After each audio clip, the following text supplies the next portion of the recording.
Good evening and welcome to the Public Global. Today we'll be discussing, there's a new discussion on whether China will be able to outperform US or America. And Donald Trump has threatened that he'll put 100% tariff if the BRICS country, which includes China, Russia, even India or Saudi Arabia, if they launch their own currency, then it's going to put 100% tariff on BRICS countries. This is what Donald Trump has threatened the BRICS countries. We will go step by step and understand what is the whole issue and try to summarize it. Economists say that it's way past time for IMF to pull its plug on Latin American markets. Like, for example, if you remember, Argentina, Chile, and other countries in Latin America were under a huge debt because IMF had given them loans. Argentina owed $40 billion to IMF, and inflation was going through the roof. In fact, in the last 2 years, the inflation has gone up to 200%. Whereas in India, we try to contain inflation on 4 plus minus 2%, which is 6%. But here also, our inflation targets are not met in last so many years, and we happen to cross inflation by 6% to 6.5%, and sometimes it reaches 7%.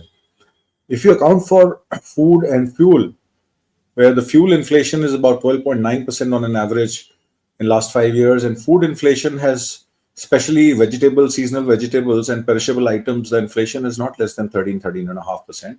Whereas other food and cereals and other crops, the inflation remains between 8 to 9%. So overall, if we take a inflation rate of 12%, that's basically eating into our savings, our investments, and it is making our daily life very difficult. So Argentina was going through the same problem, and the economists had written off Latin America that it's very difficult that Latin America would ever be, basically recovered from their owing to World Bank, to IMF.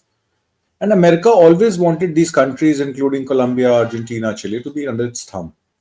Even Mexico, which is close to America, and America shares its long border with Mexico.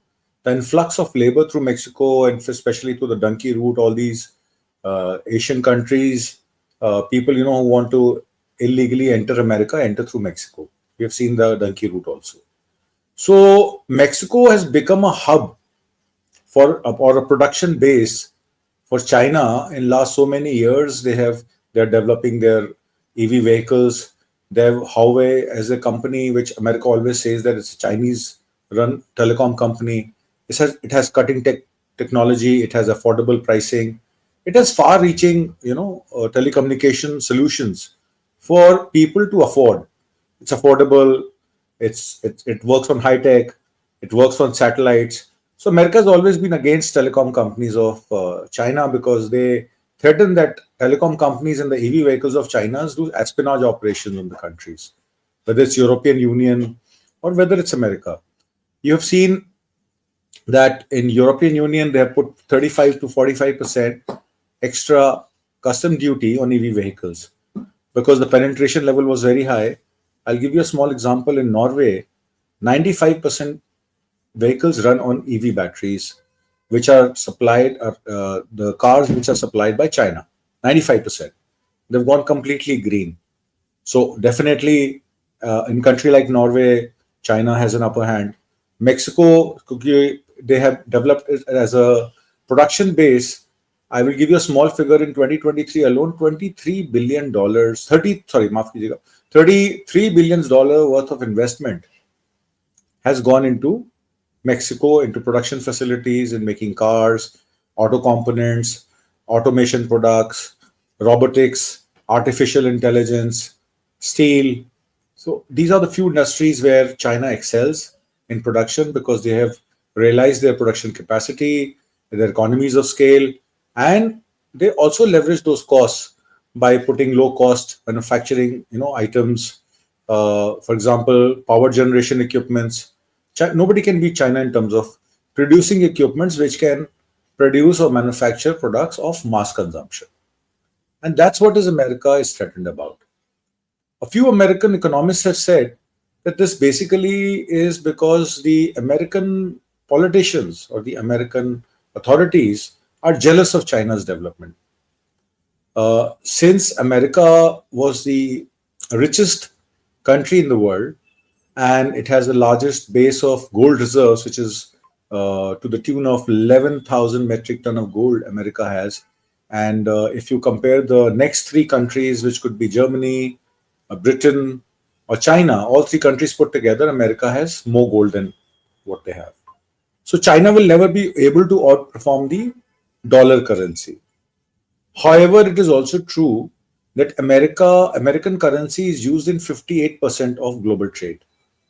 Next best is China, where 20% of the Chinese currency is used in uh, global trade.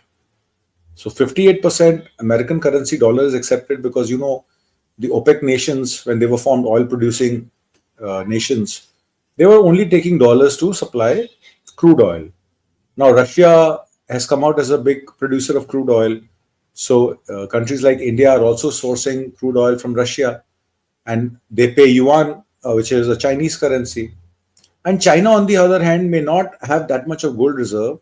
But what they have done is they had their yuan currency is free floating because of the American currency. So they have increased their imports from China to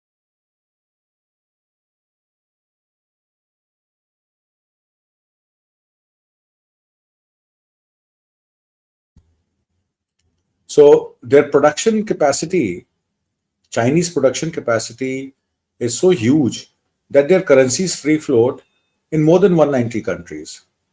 And their trade surplus is with 120 countries.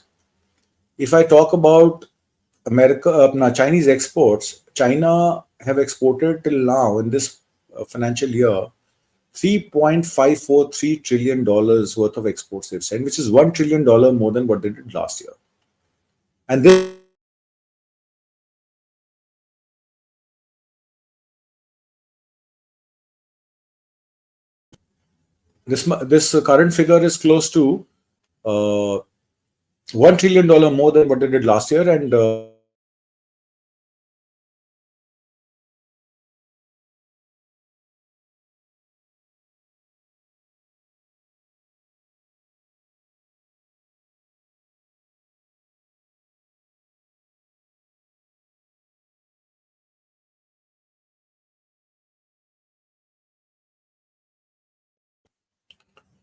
America has virtually threatened to put 60% tariff. So because of January 20 is when Donald Trump takes over. So American companies who've been dealing with Chinese intermediary products like uh, wafer chips, semiconductor chips, ICs, auto components, artificial intelligence units, robotics, and other items which they use for manufacturing or assembling their iPhones or iPads or computers or home devices. So they have increased their import, so they don't know what is going to happen in January. 754 million worth of imports China has already done in this quarter, in the last quarter of the year, which is October, November, December, and it is poised to go up. So, given the current situation, we can easily say that China is basically spreading its wing, as I said, in Latin America, in Africa. Africa, they have laid down, train routes across 6,000 kilometers connecting various countries where they get coffee plantations, where they get essential items. From Argentina, they get soya bean, corn. Argentina is very big on supplying soya bean. So there's security as far as food is concerned, fuel is concerned. China is well poised to lead the new world order. And it seems so. And America, as the economists in America say, that America is little threatened and jealous of of China's rise in the East. But as you know, the sun rises from the East and sets in the West. So it seems that there's no stopping by to China's progress because in the green energy sector, as you have seen in India also, most of our green energy projects or solar energy projects are not complete without Chinese import. India's import from China is about $110 billion. And this year, financial year 24, we've already imported items worth $85 billion. And it's poised to go up to about $110 billion. And the way things are going, one study says in next 3 years, next 4 years, our import is going to be 3 times of what it is today. So if we are importing $110 billion worth of import, in next 4 years, it's going to be approximately more than $350 billion. This is how it is being said. Or it could even reach $450 billion. Nobody knows. Because we need to be part of the supply chain management, because China has become a new, production tiger. And in terms of supply chain management, if India becomes a part of China, then it's easier for India to be part of the Make in India growth story, which Modi government has been promoting until now. Now, America has a different take onto this. America says that Huawei telecom structures is affordable, it has cutting tech technology, but then it has security concerns because there are espionage operations that China Communist parties do. They are not that transparent. They don't promote media. They don't promote free speech. Freedom of expression is not there in China. So what the Chinese government is doing in the garb of doing business with other countries, nobody knows. So America has that perceived threat from China. However, as far as the rare earth minerals are concerned, if you remember when Donald Trump had threatened that they're going to put 65% tariff duty on China, China has also retaliated by saying that we are going to stop exporting rare earth minerals like anthracium, germanium, which are essentially required to make, ICs, chips, phones. And according to one study, let's say if an iPhone used to cost $400 in America, and today if the China puts, export ban on America in America, then this Chinese phone, which should be about $400-500, will cross $1,000. So 35 to 75, 65% inflation will be recorded, and a general American way of life or cost of living will go up, according to one study, by $2,600 per annum. That's the kind of inflation that an American citizen will see in case if there is a trade embargo or a trade barrier which America is going to put against China, and China is not going to sit quiet, is going to retaliate. China already has $354 billion worth of business with Africa. All the countries of Africa, and the Africa foreign minister also thanked China when they had waived off $23 billion worth of loans, which Russia and China put together had waived off $23 billion worth of loan to Africa. Not for anything, but they wanted their educational infrastructure to improve, their road and rail network to improve, their health infrastructure, hospitals, beds to improve. So Russia and China put together both have really, really set up a new world order, where in Africa and Latin America, see, if you remember, Africa was always under UN development program, UNDP, sustainable goals, eradication of polio, measles. And now suddenly all these IMF, World Bank, UNDP, UN, WTO, you see them on the back burner because constantly America has been in war since since Iraq war. There have been so many wars. There have been wars fought in Iraq, then before that in Kuwait, then in Yemen, then Syria. Then it's also at war in Afghanistan. So because of the increased expenditure, and economy has been hit, American economy has been hit, and it has not been able to concentrate on manufacturing or make in America or make America great again. So elections after elections, whoever becomes president, he comes out with the notion that we're going to make America great again. We're going to, put America back into the make it again the economy as robust as it used to be before the Kuwait annexation of Iraq happened, and the Iraq war happened, then Afghan war happened.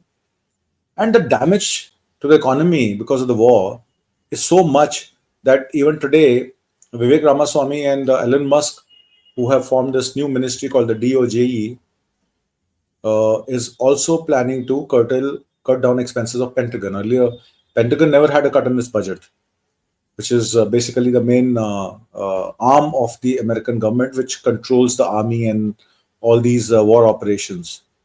So even they're targeting now, they're saying that we are going to cut down on the expenses of the American Pentagon, and we're going to cut down the bureaucracy and make America efficient again.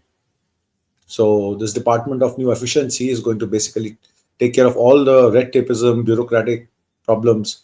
So basically, they are cutting costs while China is expanding. China expanding huge, as I told you, in Latin America and Africa, and with the BRICS now, close to 47 or 48 countries are in BRICS now.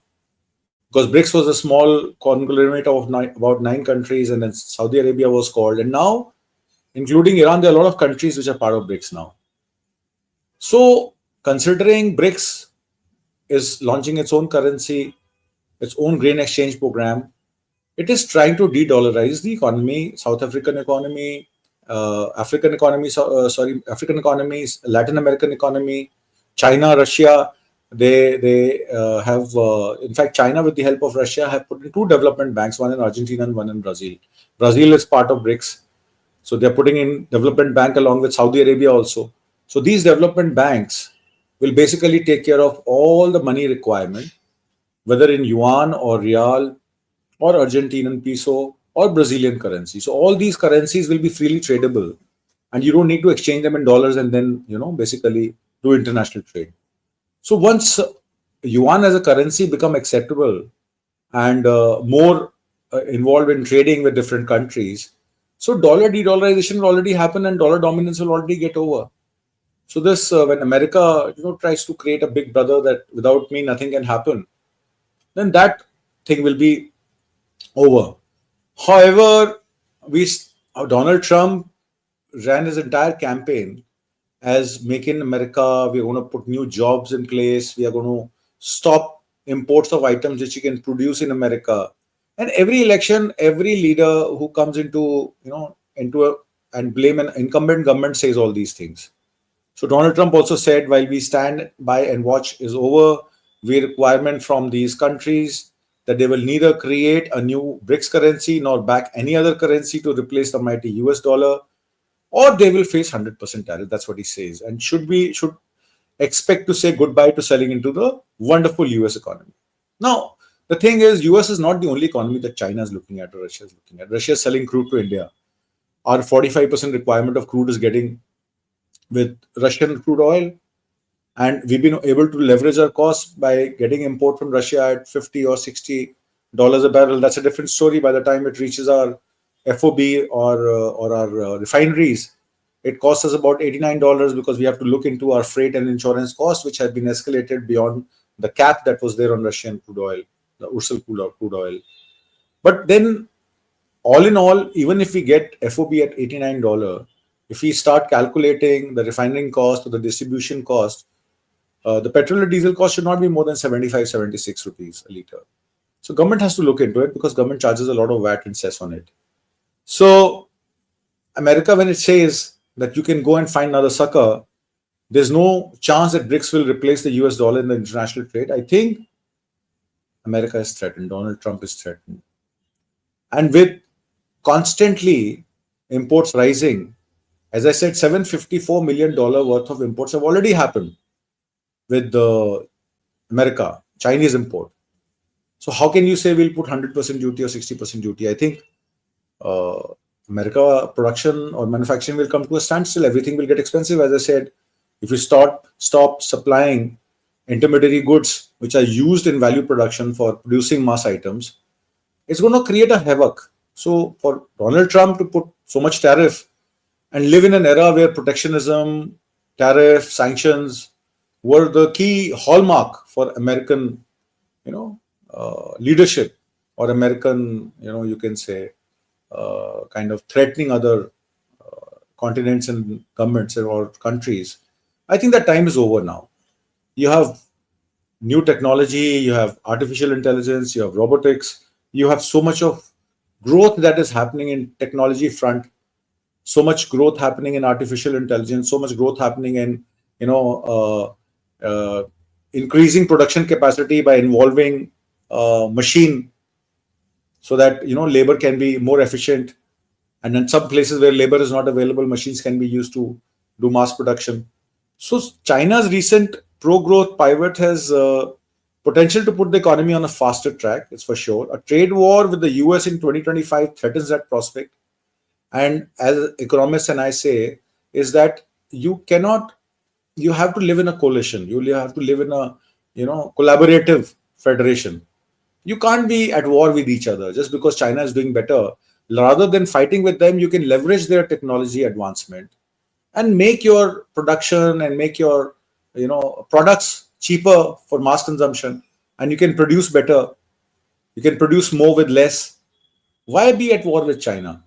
This kind of thing is not understandable. The challenge for Beijing is to turn its stimulus plan into growth traction, which is already doing it, and shield the economy from another wave of Trump tariff. So this is what the story is. This is the conclusion, that Beijing should stimulus its plan into growth traction and shield the economy from another wave of Trump tariff, because even if Trump comes, he will not be able to put higher tariffs, because otherwise his domestic industry is going to get over. He's not going to generate new employment, and whatever he says is not going to happen. So what you promise during elections, what you do after elections is something which needs to understand. And China's GDP is set to expand by 4.9% in the fourth quarter, which is up from 4.8% projected last month. And Bloomberg poll has showed that. So China is on a growth plan. It is on a growth project. So nothing can beat China in terms of expansion. And all the economists are saying that China exports will reach a historical high. This year, I've told you $3.543 trillion, and next year could be $4 trillion or more. So customers are going to China to get, intermediary products or finished products for their markets. And Donald Trump, whatever he's threatening to China, I think that will not hold true. And I will give you another figure and I will wind up the program. Export growth is already accelerating at 7% in the final 3 months, as I said, because of tariff threat by Donald Trump. Most of the US companies have started increasing imports so that in their next 6 months, production should not be affected. And this is the median forecast of analysts surveyed by Bloomberg in November 15 to 21. Figures normally remain the same. As I said, that this is upgrade from the 5% gain seen in October ahead of the US elections. So 5% gain was there in October US elections. And now total export this year, as I said, is $3.548 trillion, which is the previous record, which is above the previous record of 2022, July 2022. So dollar domination is under threat. Chinese yuan is under 196 countries. It's available, trading.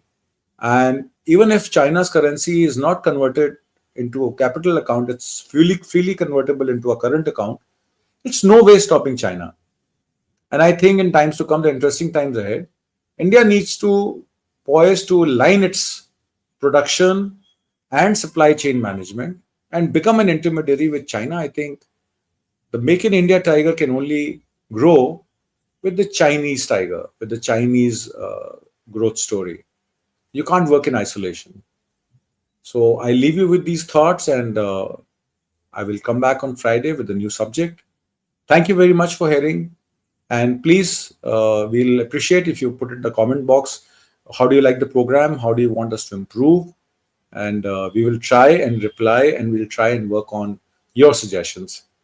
Thank you, and have a good evening. Goodbye.